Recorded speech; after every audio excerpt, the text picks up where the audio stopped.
Bonjour et bienvenue dans cette première vidéo sur le calcul matriciel. On va aborder la notion de matrice, on va voir les opérations qui sont possibles à partir des matrices jusqu'au calcul de l'inverse d'une matrice lorsque c'est possible, et on verra aussi à quoi c'est utile dans les futurs chapitres. Donc la notion de matrice a été abordée par, notion de matrice a été abordée par différents mathématiciens, donc Gauss, Kramer, Leibniz, Jordan, qui ont laissé leur nom à des théorèmes liés aux matrices. Mais c'est une personne qui s'appelle Joseph Sylvester qui a adopté le rangement en ligne et en colonne et emploiera pour la première fois de l'histoire le mot matrice. Donc ça a été utilisé les matrices pour représenter beaucoup d'objets mathématiques, les systèmes notamment, on peut les noter sous forme matricielle pour les résoudre, pour les stocker aussi d'un point de vue informatique de manière plus pratique puisqu'il s'agit d'un tableau de nombres, les matrices.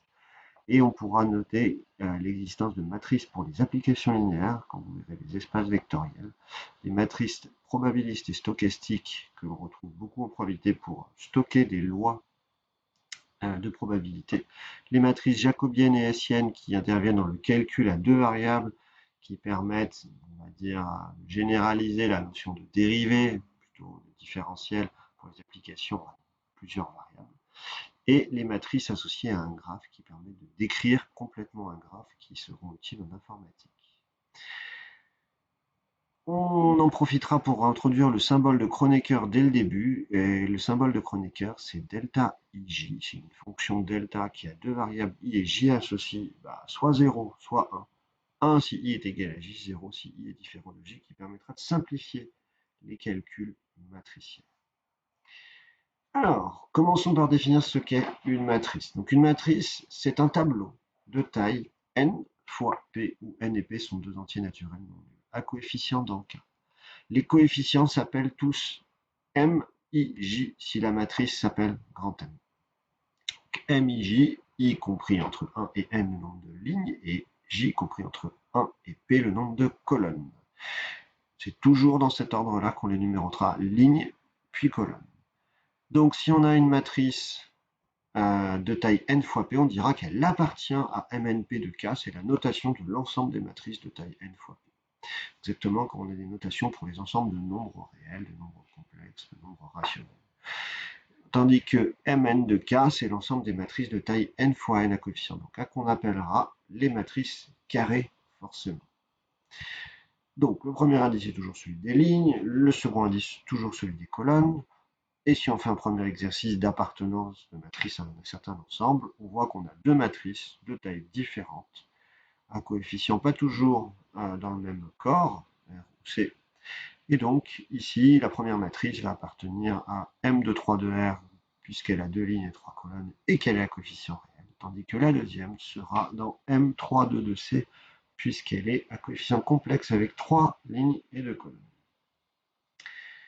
Un second exemple où on va donner une matrice dont les coefficients suivent une certaine progression. Vous voyez, première ligne, deuxième ligne, troisième ligne. On voit qu'on a les nombres entiers entre 1 et 12 dans la progression arithmétique de raison 1. On pourrait se demander, est-ce que je suis capable de trouver une formule décrivant l'expression du coefficient AIJ en fonction de la place I et de la place J de l'indice? Alors c'est possible, c'est même assez simple, dans la mesure où il suffit déjà d'imaginer ce qui se passe pour la première ligne. Pour la première ligne, on voit que le nombre correspond au numéro de la colonne. C'est-à-dire qu'on va avoir AIJ qui va être égal à J pour la première ligne. Puis, si je veux passer à la ligne suivante, en dessous, on voit qu'on doit rajouter 4. Donc on doit rajouter 4. Puis ensuite, on passe à la ligne d'en dessous et on voit qu'on doit rajouter à nouveau 4. Donc il faut rajouter 4 fois non pas le numéro de la colonne, parce que sinon on aura rajouté 4 pour la première, pas le numéro de la ligne, sinon on aura rajouté 4 pour la première ligne aussi, il va falloir rajouter 4 fois le numéro de la ligne moins 1. Ça veut donc dire que notre A et J va être égal à J, comme j'avais dit au départ, plus 4 fois I moins 1. Voilà ce qu'on peut vous demander de faire, par exemple, pour trouver l'expression d'un coefficient d'une matrice, à partir de son expression coefficient par coefficient. Alors, il y a une matrice particulière qui est la matrice nulle. On la note ONP, c'est la matrice nulle qui va avoir le même rôle que le 0 chez les nombres réels. C'est pour ça qu'elle a un nom bien particulier à elle. D'autres matrices qui ont une forme particulière, ça va être les matrices lignes et les matrices colonnes. Donc une matrice ligne, ça va être une matrice de taille 1 fois P, donc une matrice qui n'aura qu'une ligne. Tandis qu'une matrice colonne, ça va être une matrice de taille n fois 1, donc qui n'aura qu'une seule colonne. Elles ont un nom particulier puisqu'elles sont utilisées assez fréquemment, notamment dans les matrices d'applications linéaires, pour faire des calculs avec ces applications linéaires. Il y a aussi une dernière type de matrice, mais avant de l'évoquer, on va regarder un petit peu comment on peut aussi décrire une matrice. Une matrice, on l'a dit, c'est écrit coefficient par coefficient. Mais si jamais je veux, je pourrais aussi me dire, tiens, je mets en valeur une ligne et je mets en valeur toutes les lignes de ma matrice. C'est-à-dire que je pourrais l'écrire en l'écrivant ligne par ligne. Je m'en suis servi de cette représentation pour trouver l'expression du coefficient AJ dans l'exemple précédent. Mais une matrice, je pourrais aussi dire que je remarque une certaine structure sur les colonnes, et donc il est intéressant de l'écrire plutôt colonne par colonne. Ça peut être utile pour voir des choses particulières. Le dernier type de matrice, c'est une matrice qui est à la fois ligne et à la fois colonne, et bien c'est une matrice unicoefficient. Elles sont de la forme, donc, un tableau contenant un seul nombre x, et donc il est usuel d'identifier cette matrice et son coefficient, c'est-à-dire que ce n'est pas vraiment une matrice, on va l'identifier à son coefficient, son unique élément x. Que peut-on faire maintenant sur ces matrices? Donc on a vu tous les types de matrices. Et bien on va chercher à définir des opérations dessus.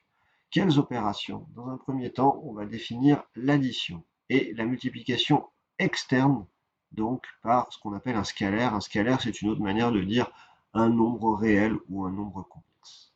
Donc on se donne deux matrices et on va se donner deux matrices de même taille. Parce qu'on ne peut pas ajouter deux matrices qui ne sont pas de même taille, ça n'a pas de sens. En tout cas, on ne donne pas de sens.